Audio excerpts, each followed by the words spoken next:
And yet, most people still wouldn't know what they're looking for. I'm Shotgun Mike, and for nearly 20 years, I've worked as a licensed private investigator. Some of that work involves surveillance, counter-surveillance, and identifying objects designed to observe people without them knowing it. Let me say something right off the bat. Most Airbnbs are legitimate, and most hotels are legitimate. Most vacation rentals are perfectly fine, but all it takes is one bad actor, someone that wants to observe you, or worse, get footage of you in a compromising position for blackmail or God knows what else. It's not paranoia, it's situational awareness. It's an ounce of prevention that will give you something that's worth its weight in gold, and that's peace of mind.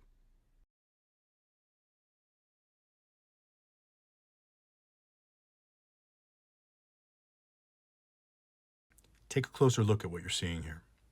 Notice the dual apertures almost looking like a pair of eyes, watching. If someone wanted to alter a mirror in this way, the reflective backing would have to be deliberately removed from the opposite side. And notice the placement. Shower, toilet, places where privacy matters most. Hidden, in plain sight. Now look at this one. This is even harder to ignore. That circular opening, that's not random damage. A scratch doesn't get created like this.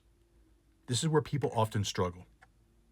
Sometimes something can be sitting directly in front of us and we still refuse to see it, not because it's invisible, but because the implications are deeply uncomfortable.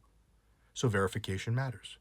In this case, visual inspection, flashlight reflection, RF signal analysis, all pointing in the same direction. From an investigative standpoint, patterns matter, especially when the adjacent units behind these mirrors just happen to be unoccupied. Coincidence? Maybe. But as an investigator, I've learned something important. When too many things stop looking accidental, they're probably not accidental. So, let's take a look at 5 rules to secure your surroundings.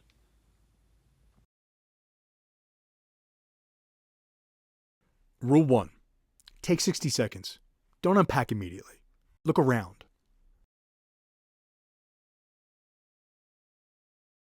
Rule 2. Think of line of sight. See where in the room you might be most compromised. Take that, follow it out, and see what might be in that direction. If you were in bed, where would they place a device? In the bathroom? Where are the natural angles in the room? Rule 3. Check mirrors, check electronic devices. Everything.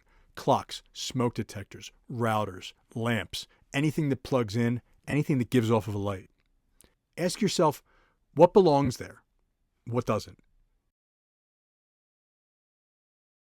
Rule 4, and this is if you're really industrious. Kill the lights and use a flashlight. Look for lens reflection. It's something that we call glint. And glint is impossible to cover up. Every hidden camera gives it off, whether it wants to or not. If there's power coming through it, it's going to reflect. It can't hide. It's going to happen. And rule 5, trust curiosity. Trust your gut. Uneasiness doesn't necessarily equate to evidence, but intuition is usually just the sum total of a previous series of events that have occurred that will cause someone to have a sense that maybe there's not something quite right going on. Maybe somebody said something to you on the way to the room. Maybe you saw something in the parking lot. All of those things add up and would cause you to potentially second guess the safety and security of that environment. Trust yourself.